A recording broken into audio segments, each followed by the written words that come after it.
Madam the Secretary of State for Development and French-speaking communities, Excellencies, ladies and gentlemen.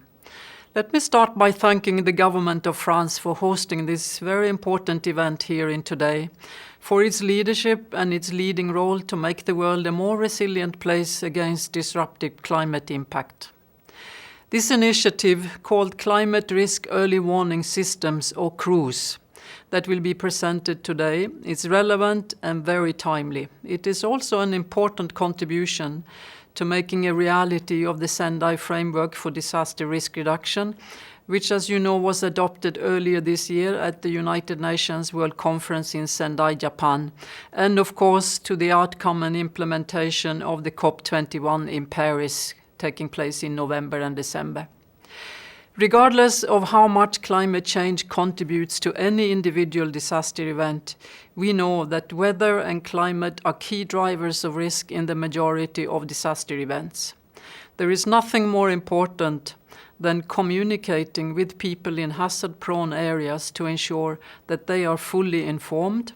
Early warnings are an essential element in disaster preparedness and can save many lives and assets if expressed clearly, received in good time and acted on by the population at risk. CRUS has the potential to make many millions of people more resilient against more frequent and severe climatic events by improving weather forecasting and making sure the public at large is risk-informed. The Sendai Framework has 7 global targets for achieving substantial reductions in disaster losses, and one of the most important concerns increasing the availability of and access to multi-hazard, early warning systems and disaster risk information and assessments. We know this is a good investment. 10 years after the Indian Ocean tsunami, which killed more than 220,000 people, there is now a tsunami warning system in place across the Indian Ocean.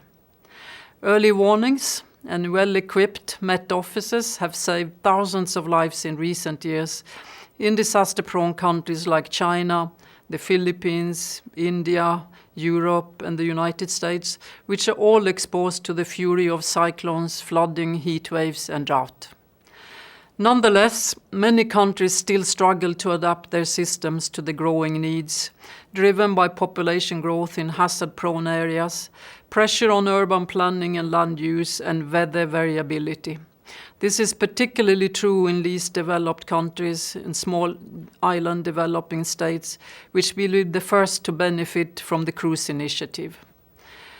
The partnership of the World Meteorological Organization, the World Bank Group and the Global Facility for Disaster Risk Reduction and the United Nations Office for Disaster Risk Reduction will spare no effort in working to support strengthening the national capacities of these countries.